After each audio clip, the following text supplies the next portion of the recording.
Fala galera, nosso dia 17 do estudo CFP, né? Dia 17 num total de 66, estamos quase chegando a um terço. Lembra que CFP é resistência, resiliência, é chegar lá com toda aquela garra possível, tá? Não é uma corrida rápida, é uma corrida longa, maratona, né? Não é 100 metros. Então vamos lá, a gente estava falando de gestão financeira, né? Você tem o balanço patrimonial familiar, tem o orçamento familiar, né? E a gente viu que do lado esquerdo, né, você tem os ativos, tá certo? Os ativos. Do lado direito você tem passivo, que são dívidas, né?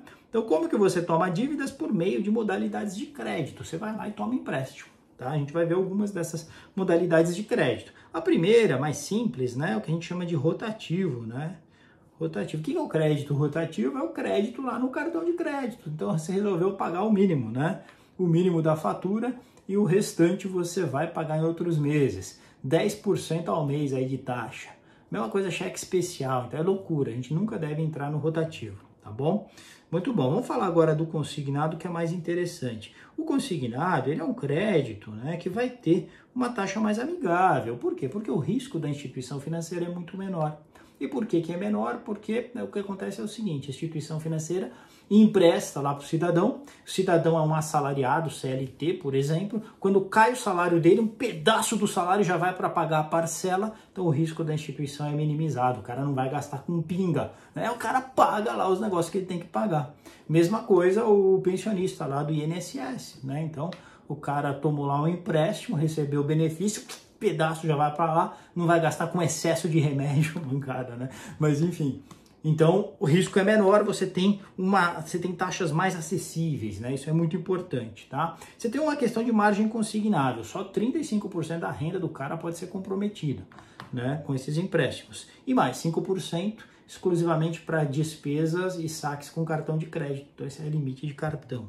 Legal? E incide IOF, precisa lembrar disso daí, tá? Não pode ter tarifa e taxa de administração, mas incide IOF. Beleza? Tamo junto? Legal. Vamos falar aqui de financiamento imobiliário, que cai muito na prova? Muito bem.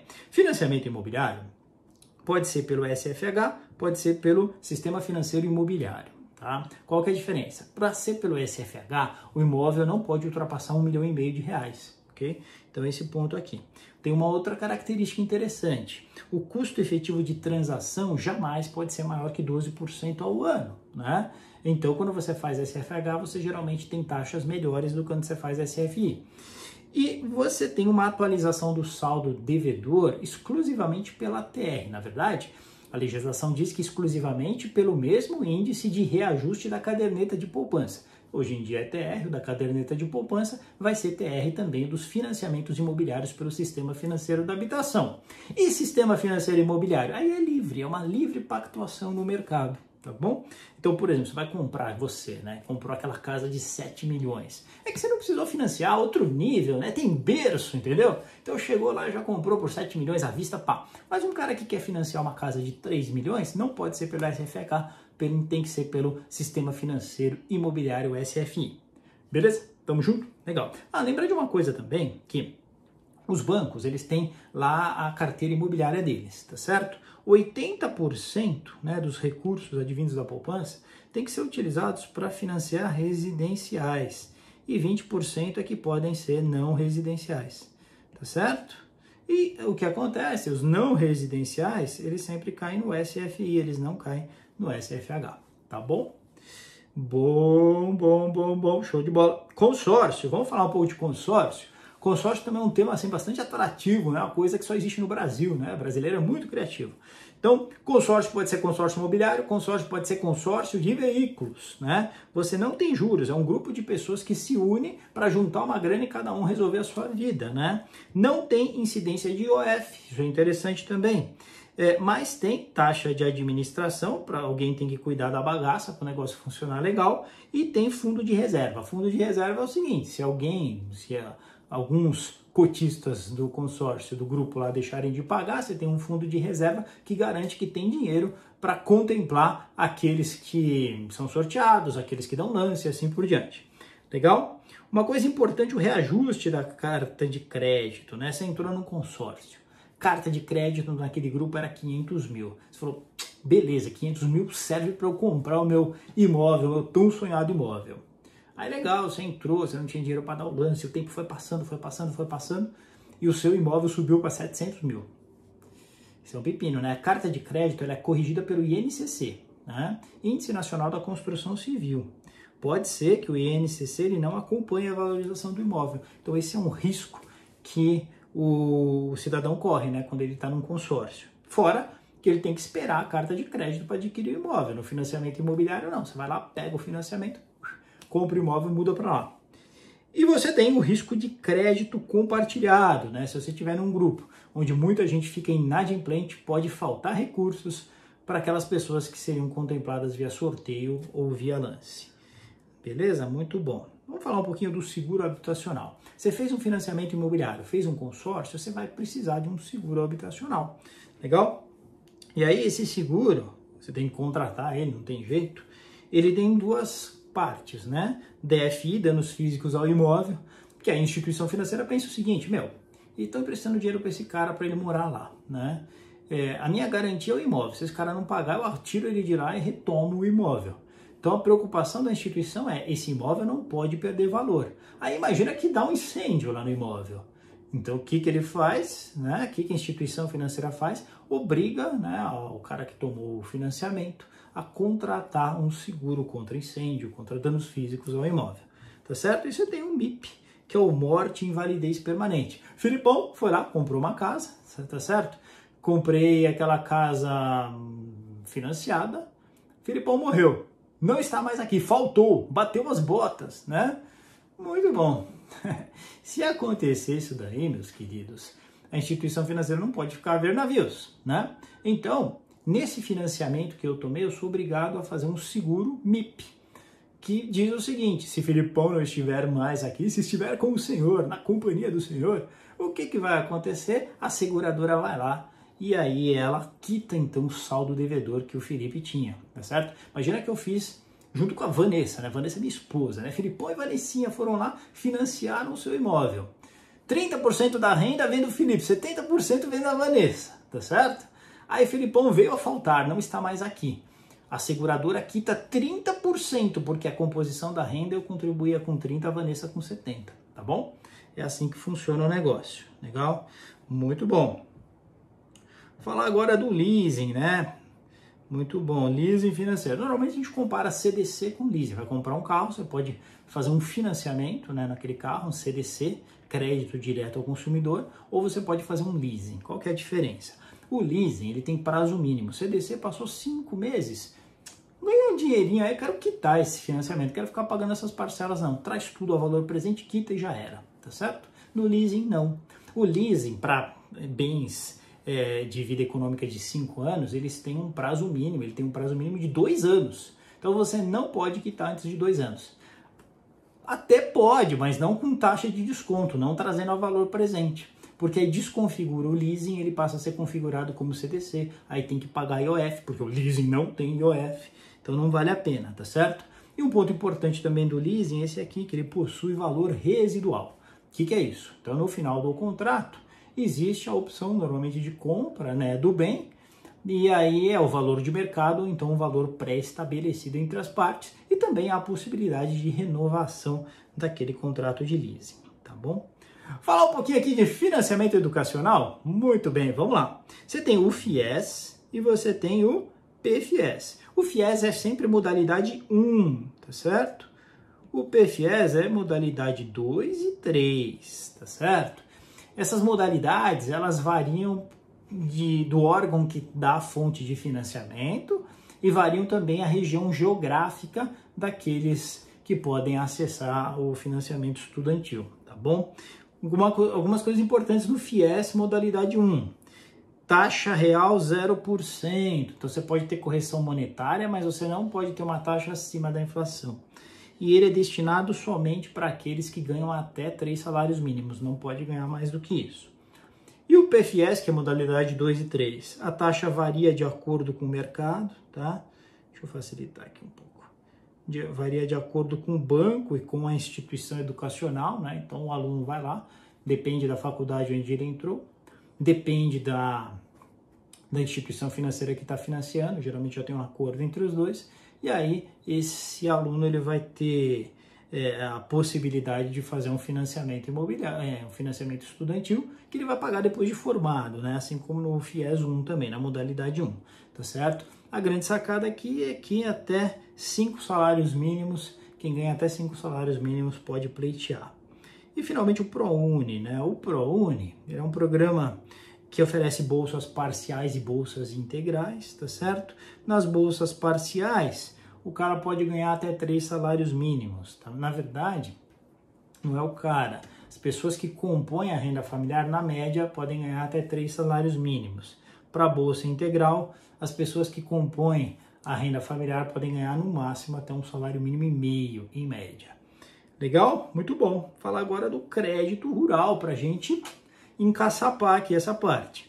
O crédito rural, meus queridos, o que você tem que lembrar para a prova é que ele é válido para todas as fases da cadeia produtiva, tá? Então, para a fase do plantio, para a fase da colheita, para a fase da comercialização, para a fase de adiantamento financeiro de CPR, tudo isso.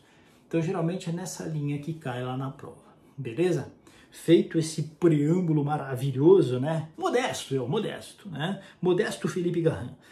Olha só, vamos agora para os nossos exercícios, porque é nos exercícios que ou a gente aprende, ou a gente entende que não aprendeu nada, né? Então, isso é muito interessante. Então, vamos lá, exercícios, pessoal. No exercício a gente vê quem sabe, quem não sabe, quem entendeu, quem não entendeu, né? Então, vem comigo. Sobre o cheque especial, podemos afirmar que, vamos lá, é um empréstimo com limite pré-aprovado que fica disponível na conta corrente, tá certo isso aqui? Sim, tá corretíssimo. Possui um dos maiores juros do mercado, correto. Pode ser usado com frequência pelo cliente sem prejuízo do resultado financeiro? Mas nem a pau, Juvenal. Isso aqui detona o seu resultado financeiro porque a taxa é muito alta. É aconselhável não fazer uso frequente e, caso seja necessário no planejamento financeiro, pode-se prever outro tipo de fonte de financiamento de curto prazo. Perfeito, né? Melhor substituir aí por um consignado, né? Um home equity, né? Pega a sua casa, dá como garantia, pega um empréstimo mais baratinho. Ou então um financiamento em veículos, né? Você pega o seu veículo lá, usa como garantia, pega um financiamento mais barato. Não é? Dá para fazer tudo isso aí, mas não ficar no cheque especial, beleza? Então, corretas 1, 2 e 4. 1, 2 e 4, alternativa C de certo. 2. Em relação ao FGTS, para abatimento do saldo devedor de financiamento e consórcio imobiliário, assinale a alternativa incorreta. Acabei não falando sobre isso no preâmbulo, mas tem um lance importante, né, no financiamento imobiliário, no consórcio também. Você pode usar o seu FGTS. O que é importante quando você usa o FGTS? O titular do financiamento do consórcio tem que ser o titular da conta lá do FGTS, tá certo? Você tem que ter 3 anos, pelo menos, de contribuição no FGTS, senão nada disso rola. No financiamento imobiliário você não pode ter parcelas em atraso, no consórcio pode, tá certo? Então, basicamente, é isso que a gente tem que saber. Então, vem comigo. Em ambos os casos é necessário ter 3 anos de trabalho, exatamente, sob o regime do FGTS, mesmo que em períodos diferentes, em empresas diferentes, não tem problema. B. Em ambos os casos é necessário não possuir financiamento ativo no sistema financeiro da habitação. É isso aí, não pode ter outro financiamento no sistema financeiro da habitação aí no país. Em ambos os casos é necessário não estar com parcelas em atraso. No consórcio pode, né? Então isso aqui está errado. Na D, no caso do financiamento imobiliário, essa é aquela. O titular do FGTS deve ser titular ou co-obrigado no financiamento, exatamente. E no caso do consórcio, ele tem que ser o cotista, né? O cara que é o dono da conta do FGTS. Então, beleza, a incorreta é a C, C de chegado. 3, assinale a incorreta, legal? Muito bom. O custeio para cobrir despesas normais dos ciclos produtivos é elegível à tomada de crédito rural. Lembra que eu falei para vocês? Custeio de despesas normais é a parte do processo produtivo, a parte da colheita, da comercialização. Tudo é elegível desde que seja recorrente no processo produtivo de crédito, do processo produtivo rural, tá? B. Para o uso de crédito rural em investimentos em bens ou serviços, é necessário que o benefício de tais bens e serviços se estendam por vários períodos de produção. Isso é verdade, tá? Não pode ser algo eventual, tem que ser algo contínuo. C. Não são elegíveis para o crédito rural desencaixes que envolvam a comercialização para cobrir despesas próprias da fase posterior. São, lembra? Eu falei para vocês, né, da fase posterior à colheita, você que é comercialização e tal, você pode usar crédito rural. Então a C está incorreta. São elegíveis para crédito rural as despesas consideradas semifixas, são como aquisição de animais, compra de equipamentos, tudo isso né, se você ler até o final, tratores, colheitadeiras e assim por diante. Então essa está correta, a incorreta é a C. Tudo C hoje, hein? Que coisa, hein? 4. Um casal fez um seguro prestanista para o imóvel que acabou de adquirir com financiamento bancário de 50% do valor do imóvel, né? Não serve para nada essa informação, é tudo bem. Para efeito do seguro MIP, né? Morte e invalidez permanente, considerou-se uma composição de renda de 100% de um cônjuge e nenhuma participação do outro. Vindo a falecer o cônjuge, ao qual se atribuiu 100% da renda, o que acontecerá em relação à dívida junto ao banco credor do financiamento? Aí você tem que lembrar o que acontece, né? O que acontece é muito simples, né? Se o cara que compunha 100% da renda veio a faltar, o saldo devedor é quitado em 100%, tá? Então o cônjuge remanescente terá a dívida totalmente quitada pelo seguro, alternativa D deu certo. Beleza? Vamos lá. 5. Uma família possui uma dívida de 25 mil reais no cartão de crédito, está pagando encargos de aproximadamente 10% ao mês. Dureza. Ó, você vê, né? 2,5 só de juros ao mês. Essa família possui 2 automóveis no valor de 50 pau, cada um, né? 50 pau cada um, e não pretende vender nenhum dos veículos. Vai continuar com os veículos. Atualmente, a família fez um corte drástico de despesas, chegando a um superávit mensal de 1,100. Então, ó, a reengenharia financeira já está sendo feita, né? Então, cortou despesas, agora está equilibrando receitas e despesas, isso é ótimo. O que seria mais adequado a essa família para gerenciar a atual situação financeira? O que essa família tem que fazer, né, para gerenciar essa situação financeira? A. Entrar no limite do cheque especial para pagar a dívida com o cartão? Não. Cheque especial e cartão é ruim igual. Tomar um CDC de veículos dando como garantia um dos automóveis e saldar a dívida. Rapaz, isso é interessante, né? Porque o CDC, como ele tem a garantia do automóvel, normalmente ele tem uma taxa muito mais baixa que a rotativa do cartão ou cheque especial. Então, sem dúvida, isso aqui é interessante. Comprar um apartamento financiado e deixar de pagar aluguel, a gente não tem informações se há patrimônio para isso e tal, então não dá para dizer isso. Manter a dívida no cartão à taxa atual e pagá-la paulatinamente com o superávit mensal. É um problema, né? Se mantiver do jeito que está, esse superávit de 1,100 vai pro ralo, né? Então não dá não. E aí, como é que fica o negócio? O negócio fica alternativa B de bolacha, né? Matou uma pau. Vamos para a próxima aqui, número 6. Sobre as linhas de crédito educacional disponíveis, analise as alternativas abaixo. Aquela lá que vai falar sobre FIES, talvez ProUni e tal. Muito bom. Você lembra que FIES era a modalidade 1, PFIES era a modalidade 2 e 3, tá certo? O FIES oferta vagas com juro real igual a 0, certo? Para os estudantes que tiverem uma renda per capita mensal familiar de até 3 salários mínimos. Tá perfeito. O financiamento de estudantes com renda per capita mensal familiar de até 5 salários mínimos, aí entra no PFIES, né? Em cursos superiores não gratuitos, com avaliação positiva nos processos conduzidos pelo Ministério da Educação, são objeto do Programa de Financiamento Estudantil PFIES, certinho. A modalidade 2 e 3 do programa PFIES diferenciam-se, né? As modalidades 1 e 2 diferenciam-se pela fonte financiadora, verdade, e pela região geográfica do estudante. Falamos sobre isso. 1, 2 e 3 está tudo certo. Derradeira, hein? Número 7, vem comigo, não desiste. Considere as características sobre leasing e CDC. As seguintes características sobre leasing e CDC. Primeiro, despesas referentes a contraprestações de operações de CDC podem sempre ser deduzidas do IR. Que? Não, nada a ver, né? Não é educação, não é gasto com saúde, nada a ver. As operações de leasing permitem pagamento antecipado a qualquer momento durante a vigência do contrato.